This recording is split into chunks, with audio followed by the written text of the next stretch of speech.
Good morning, YouTube. Welcome back to another Driving and the News, where our mission is to record history by having you join me as I commute to work, listening to 1010 Wins here in the New York City metropolitan area. Let's get right to the news. We've got at least one lane blocked there. Like I mentioned, there are slowdowns. We're looking good over at the Outer Bridge crossing, the Goethals to Bayonne Bridge. We are delayed across the span, Brooklyn bound to the Verrazano Bridge, especially getting onto the eastbound Bell Parkway. The Gowanus delays don't start till Fort Hamilton Parkway, and they go to 39th Street, and then it gets jammed from 39th Street up into Atlantic Avenue. New Jersey, eastbound Route 3, that minor accident at the Turnpike Western Spur on the shoulder, it's still there. Northbound 1 at Old Post Road in Edison, still an overturned dump truck and a fuel spill with the right lane closed. Alternate side parking rules are suspended today for Purim. The meter rules apply. We're sponsored by 5 Hour Energy. Remember college? 5 Hour Energy got you through. The energized feeling you relied on back then still works today. Rediscover 5 Hour Energy. It'll get you through again. Visit 5hourenergy.com. Our next report's 8:11. I'm Karen Stewart. 1010 Wins on 92.3 FM. Federal prosecutors are trying to convince a jury to do something no jury in New York has done in 60 years. That is sentence a defendant to death. The defendant is Sayfullo Saipov, who killed 8 people in a terrorist attack on the West Side bike path. Prosecutors say he's unrepentant and still a danger, even behind bars. Prosecutors are seeking the death penalty, which is allowed in federal cases, despite being banned in New York State. The defense is trying to spare his life, at first claiming the death penalty was unconstitutional. That did not fly with the judge. And then they called his mother to the witness stand. She pleaded with jurors to spare her son's life for the sake of his kids. Jarek Waller reporting the defense also claims the only reason the death penalty is even under consideration is Saipov's nationality and religion. It's never good news when a guy in a hazmat suit shows up. It's even less good news when the guy's not there to clean up a spill, but rather to rob you or maybe kill you. A robber in a hazmat suit and a mask killed a bodega worker on the Upper East Side over the weekend. Now some bodegas are changing their policy on masks. Expect to see no mask when entering signs posted on bodega storefronts citywide. We are not trying to pick on anybody. We are just trying to get back home alive and safe to our families. Fernando Mateo with United Bodegas of America. This in response to a man accused of robbing 4 storefronts across Manhattan, the Bronx, and Brooklyn in less than a week while wearing a white Tyvek suit over a black mask. In one incident, he's accused of killing a bodega worker on the Upper East Side Friday night.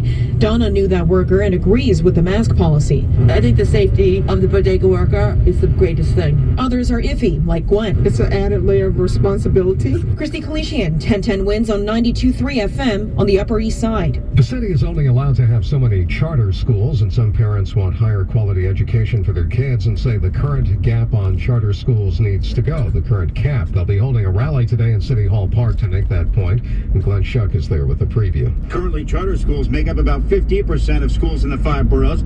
We spoke with Jacqueline Martel, who's the executive director of Democrats for Education Reform. She says the cap should be released because charters offer strong education and prepare kids for higher learning. Now we have 141,000 public school charter students. We see the sector continue to grow. We see the demand amongst parents, but we also see that this is needed in many districts, particularly those marginalized districts across the city and state. Martel adds that nearly 1,500 parents, students, and educators have signed up to take part in this rally. Governor Kathy Hochul has stated she supports this cap being lifted. Glenn Schuck, 1010 Wins, 92.3 FM here at City Hall Park. There is the city budget the mayor's office has proposed and the city council is considering, and then there's the people's budget proposed by activists like Zara Nasir. Her budget has different priorities and would reverse some of the cuts the mayor wants to make to social services. We really should not be cutting, like these programs that, again, like in the grand scheme of things, don't cost that much money and also do a ton of work. She notes the mayor never touches the NYPD's budget, and she says some of that money could be better spent on services the people of the city need.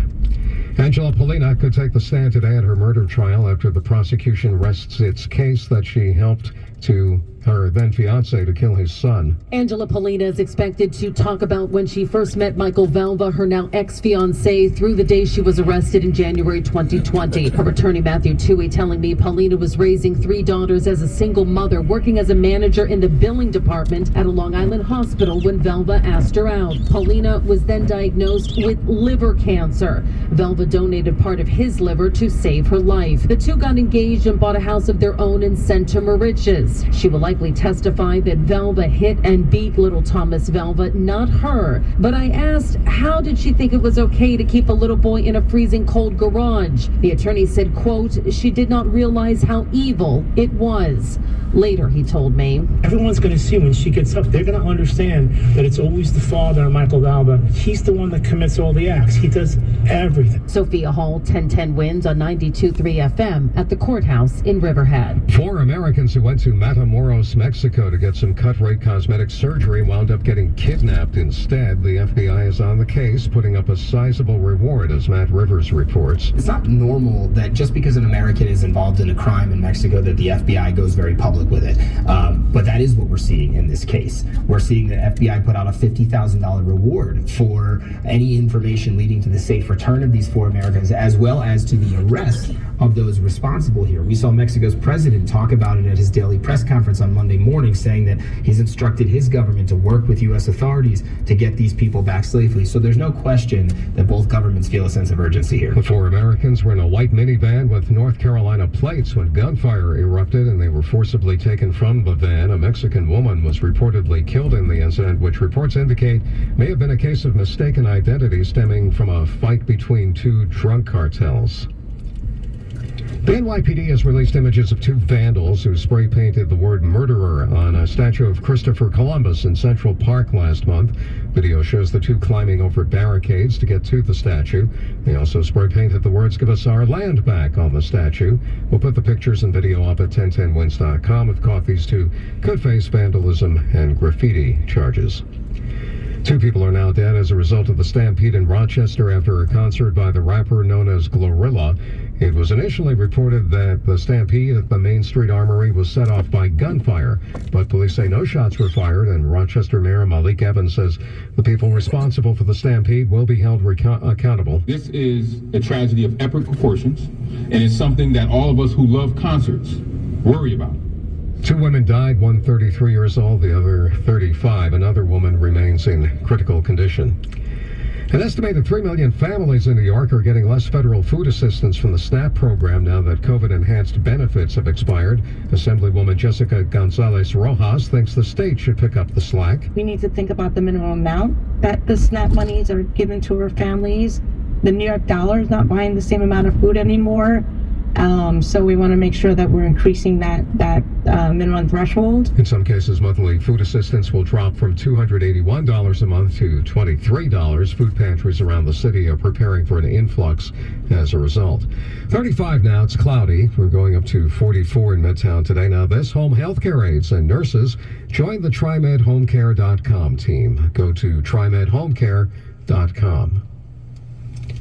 Turns out there were some hazardous chemicals aboard the train that derailed in Springfield, Ohio over the weekend, but they were not in the cars that overturned. Trains in Springfield already back on track, passing through that site as we saw crews in hazmat vests combing the scene. The chair of the NTSB saying they're digging into the train company's accident history. We're going to look at culture in the company, safety culture.